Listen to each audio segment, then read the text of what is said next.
یوسف نے کہا کہ آج کے دن تم پر کوئی ملامت نہیں، اللہ تم کو معاف کرے اور وہ سب سے بڑھ کر رحم کرنے والا ہے۔ یہ میرا کرتا لے جاؤ، پھر اسے والد صاحب کے منہ پر ڈال دینا تو وہ بینا ہو جائیں گے، اور اپنے تمام اہل و عیال کو میرے پاس لے آؤ۔ اور جب قافلہ مصر سے روانہ ہوا تو ان کے والد کہنے لگے کہ اگر مجھ کو یہ نہ کہو کہ بوڑھا بہک گیا ہے تو مجھے تو یوسف کی بو آ رہی ہے۔ وہ بولے کہ واللہ آپ اسی قدیم غلطی میں مبتلا ہیں۔ مگر جب خوشخبری دینے والا آ پہنچا تو اس نے کرتا ان کے منہ پر ڈال دیا، سو وہ بینا ہو گئے اور بیٹوں سے کہنے لگے کیا میں نے تم سے نہیں کہا تھا کہ میں اللہ کی طرف سے وہ باتیں جانتا ہوں جو تم نہیں جانتے؟ بیٹوں نے کہا کہ ابا ہمارے لیے ہمارے گناہ کی مغفرت مانگیے، بے شک ہم خطا کار تھے۔ فرمایا میں اپنے پروردگار سے تمہارے لیے بخشش مانگوں گا، بے شک وہ بخشنے والا ہے، مہربان ہے۔ پھر جب یہ سب لوگ یوسف کے پاس پہنچے تو انہوں نے اپنے والدین کو اپنے پاس جگہ دی اور کہا مصر میں داخل ہو جائیے، اللہ نے چاہا تو امن و امان سے رہیے گا۔ اور اپنے والدین کو تخت پر بٹھایا اور سب ان کے آگے سجدے میں گر پڑے۔ اور اس وقت یوسف نے کہا ابا جان، یہ میرے اس خواب کی تعبیر ہے جو میں نے پہلے بچپن میں دیکھا تھا۔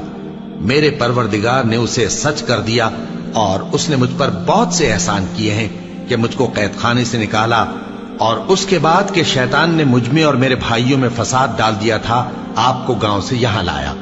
بے شک میرا پروردگار جو چاہتا ہے تدبیر سے کرتا ہے، وہ علم والا ہے، حکمت والا ہے۔ جب یہ سب باتیں ہو لیں تو یوسف نے اللہ سے دعا کی کہ اے میرے پروردگار، تو نے مجھ کو حکومت سے نوازا اور خوابوں کی تعبیر کا علم بخشا۔ اے آسمانوں اور زمین کے پیدا کرنے والے، تو ہی دنیا اور آخرت میں میرا کارساز ہے۔ تو مجھے دنیا سے اپنی اطاعت کی حالت میں اٹھائیو اور آخرت میں اپنے نیک بندوں میں داخل کیجو۔ اے پیغمبر، یہ اخبار غیب میں سے ہیں جو ہم تمہاری طرف بھیجتے ہیں۔ اور جب برادران یوسف نے اپنی بات پر اتفاق کیا تھا اور وہ فریب کر رہے تھے تو تم ان کے پاس تو نہ تھے، اور بہت سے آدمی گو تم کتنی خواہش کرو ایمان لانے والے نہیں ہیں، اور تم ان سے اس خیر خواہی کا کچھ صلہ بھی تو نہیں مانگتے۔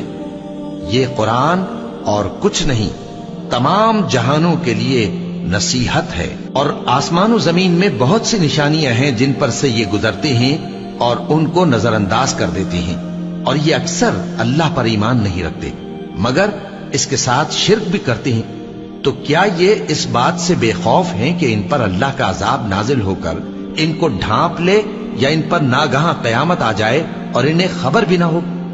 کہہ دو میرا رستہ تو یہ ہے، میں اللہ کی طرف بلاتا ہوں سمجھ بوجھ کر، میں بھی لوگوں کو اللہ کی طرف بلاتا ہوں اور میرے پیرو بھی، اور اللہ پاک ہے اور میں شرک کرنے والوں میں سے نہیں ہوں۔ اور ہم نے تم سے پہلے بستیوں کے رہنے والوں میں سے مرد ہی بھیجے تھے جن کی طرف ہم وہی بھیجتے تھے۔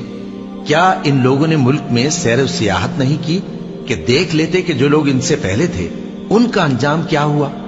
اور متقیوں کے لیے آخرت کا گھر بہت اچھا ہے، کیا تم سمجھتے نہیں؟ یہاں تک کہ جب پیغمبر نا امید ہو گئے اور انہوں نے خیال کیا کہ اپنی نصرت کے بارے میں جو بات انہوں نے کہی تھی اس میں وہ سچے نہ نکلے، تو ان کے پاس ہماری مدد آ پہنچی۔ پھر جسے ہم نے چاہا بچا دیا، اور ہمارا عذاب اتر کر گناہگار لوگوں سے پھیرا نہیں کرتا۔ ان کے قصے میں عقل مندوں کے لیے عبرت ہے۔